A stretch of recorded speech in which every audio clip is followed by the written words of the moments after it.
is mainly focused on immigrant rights. Last year, fiscal 2008, the U.S. government arrested and deported over 349,000 immigrants from this country. And so there's been massive sort of terrorizing of immigrant communities and so forth. And we've seen this before between the Great Depression and the Second World War. The U.S. government deported between 1 and 2 million people of Latin American descent, both citizens and non-citizens, being a scapegoat to blame for the economic crisis. We're seeing it again. So I would encourage you all to come out to the rally tomorrow, 11:30 is for all. There'll be a march afterwards, and hopefully things will go back to the open downstairs. So thank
I've still got some of these finals with the attachment of Patricia Collins' autobiography, if anybody wants one, needs one. Can you just do me a favor?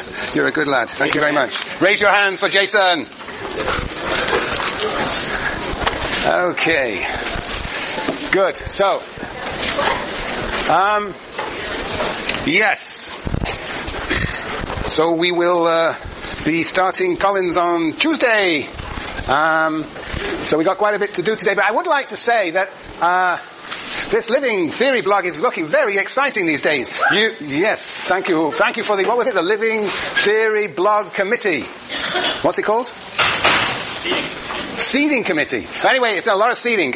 So you actually have on the Living Theory blog a 6-minute rendition of Cathy MacKinnon, pure Cathy MacKinnon, actually very appropriate Cathy MacKinnon, on exchanging sex for money for sex. Anyway, you should look at that. We'll give you then there's actually some interesting, very interesting articles from the New York Times that somebody, graduate student sent me that might be interesting. And Katie has just given me a present, because she thinks I need it. It's called Princess Smarty Pants by Babette Cole. And I think Princess Smarty Pants did not want to get married. She enjoyed being a Ms. because she was very pretty and rich, and all the princes wanted her to be their Mrs. Princess Smarty Pants wanted to live in her castle with her pets and do exactly as she pleased. Well, I haven't had time to study this.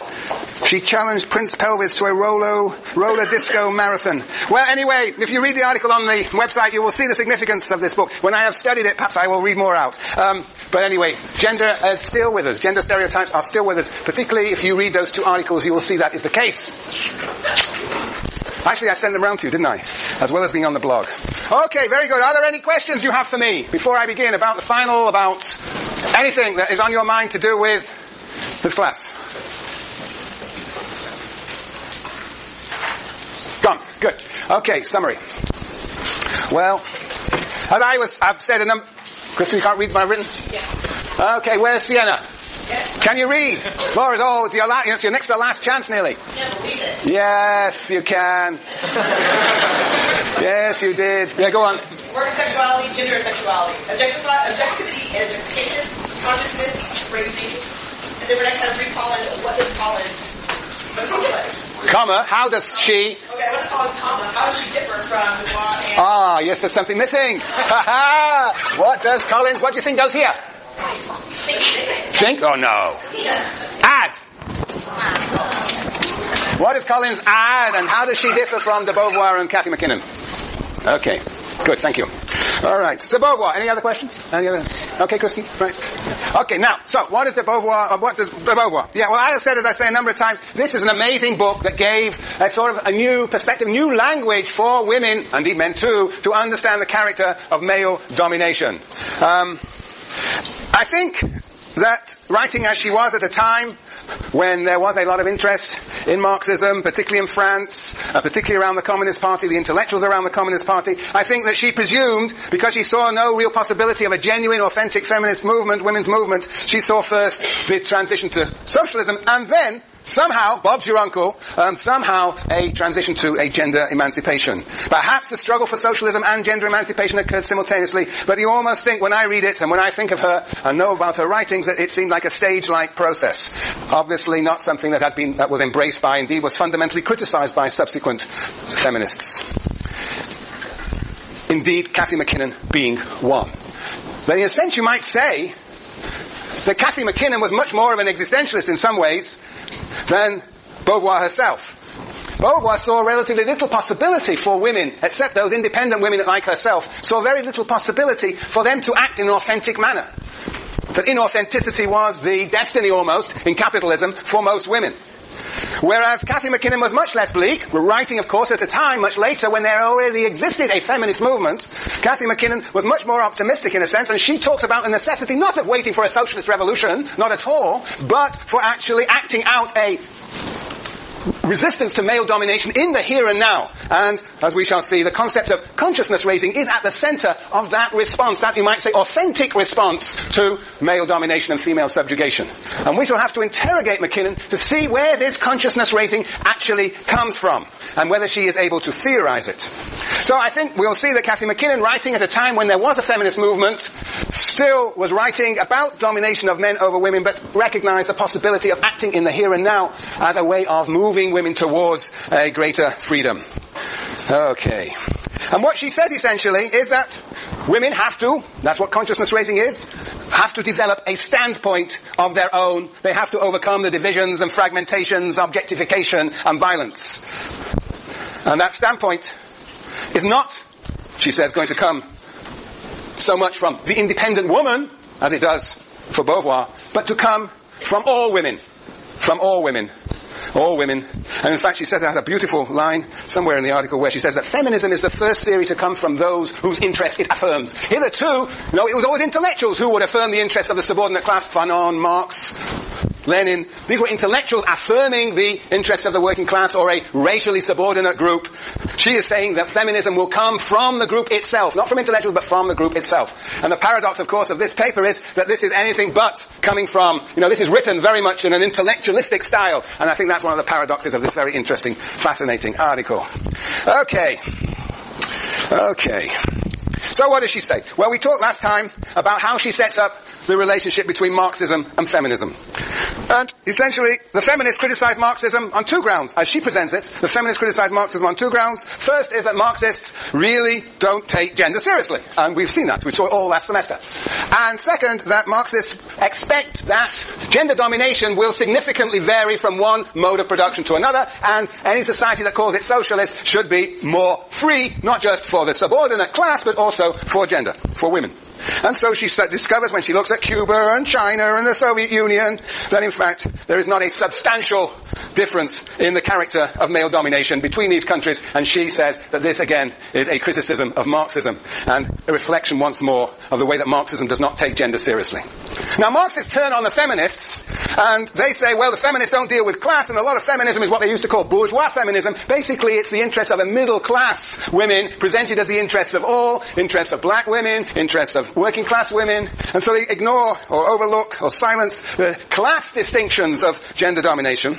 And Marxists also say that feminists focus on the subjective, the private, the personal, and miss the macro foundations, the macro context of that domination. The macro context which is actually holding in place that private domination. And so again, Marxists are critical against feminists for not having a sort of theory of the macro structures of society like Durkheim, Weber, and Marx had. Yes. Well, the feminists respond and say that it is only, and this is very important, it is only from the subjective, from the private, from the personal, that in fact women can develop a feminist theory. It is only emerging from the private personal experience, the subjectivity of female subjugation that theory can develop. It has to come from those moments of personal degradation, personal objectification. We'll see exactly how she argues that point in a minute. And then she considers those people who try to make a compromise, a synthesis of Marxism and feminism. And I did a bad job of that last time. Let's see if I can do a better job of it this time. It's all in the text. But what she says here first, the Marxists, who try and incorporate gender analysis. Yes, they begin to talk about the ways in which gender domination in the family actually contributes to the reproduction of class, or the way in which domestic work, unpaid domestic work, cheapens the cost of reproduction and therefore enables the lowering of wages and therefore makes the capitalist more profitable. Or the ways in which gender is mobilized within the workplace, lower wages for women, higher wages for men, or sometimes the way men control women in the workplace to extract more surplus from them. In every case, it is that Marxists show how gender domination reproduces capitalist relations of exploitation. So that is really not taking gender seriously. It's slotting gender into a Marxist analysis. And then on the other hand, there are the feminists who don't want to lose sight of their brother Marxists, who talk about somehow dual systems, that we must take into account both patriarchy, that is, patriarchy understood as Heidi Hartman understood it, as a hierarchical relationships among men that combine to subordinate women, a combination of patriarchy and capitalism, that the two work together, and we must recognize this as a two-pronged form of domination. Well, Cathy MacKinnon suggests that this dual systems theory is, as Hartman and Bridges called it, an unhappy marriage. An unhappy marriage essentially because, for Cathy MacKinnon, at least for MacKinnon, the two do not fit together because they are founded on two fundamentally different sets of premises and methods of understanding the world. And that is, I think, the heart of the originality of this paper, is that she shows that a feminist method is profoundly different from the Marxist method, and indeed the social science method, as we have explored it throughout this course until now. So in a sense, MacKinnon is not just a criticism of Marxism, it's a criticism of all that we have done in this course to date. Right. So let me read to you on page 239, which is a summation of this claim about method. 239, new paragraph. Sienna, why don't you read it out? Socialist feminism. Socialist feminism stands for the task of synthesis of the method essential to Jesus theory, fundamentally opposed their way. This is the socialist. This is the sort of attempt at the synthesis from the standpoint of the socialist feminists to combine the capitalism, dominating the capitalism and under patriarchy. That the assumption is there's nothing fundamentally opposing the wedding. Go on. Indeed, as the creative arts occurred, it needed to only be celebrated. The failure to contain both periods of equal terms derives from failure to confront each one's own class at the level of method. Method shapes each theory's vision of social reality. It identifies the social problem, group, and process, and creates a consequence and a distinct conception of reality of our politics as such. Work and sexuality as concepts then provide their meaning and primary from the way each theory approaches, grasps, interprets, and inhabits its world. Not only how it grasps the world, but how it inhabits the world, how it lives in the world. Clearly, there's a relationship between how and what a theory sees. There's a Marxist method without, is there a Marxist method without class? A feminist method without sex? Method is system organized to appreciate, apprehension of truth. It determines what counts as evidence and what counts as evidence and defines what's taken as verification. Instead of engaging the debate over which came or comes first as a class, the task of the theory is to explore the conflict and connection between the methods that found it meaningful to analyze social conditions in terms of categories of the person. Right. And as we'll still see, the meaning of method here is probably not the meaning of method you would find in Soc 5, but it is a much more profound meaning of method in the sense that it incorporates the relationship of the theorist to the world he or she is studying. We will come to that. So we will do this step by step. And the first and opening gambit is a remarkable gambit, a very memorable gambit that MacKinnon makes. The opening is really to draw, in a sense, the parallels between Marxism and feminism in order later to show how they are fundamentally opposed. So the beginning, remember the beginning, remember this forevermore. Sexuality is to feminism what work is to Marxism. That which is one's own yet most taken away. Sexuality is to feminism what work is to Marxism, that which is one's own but which is most taken away. Just as the worker is represented by his or her capacity to transform nature, and that capacity is no longer controlled by the worker but expropriated from him or her by a capitalist, so MacKinnon is saying sexuality, and by sexuality she's talking about the organ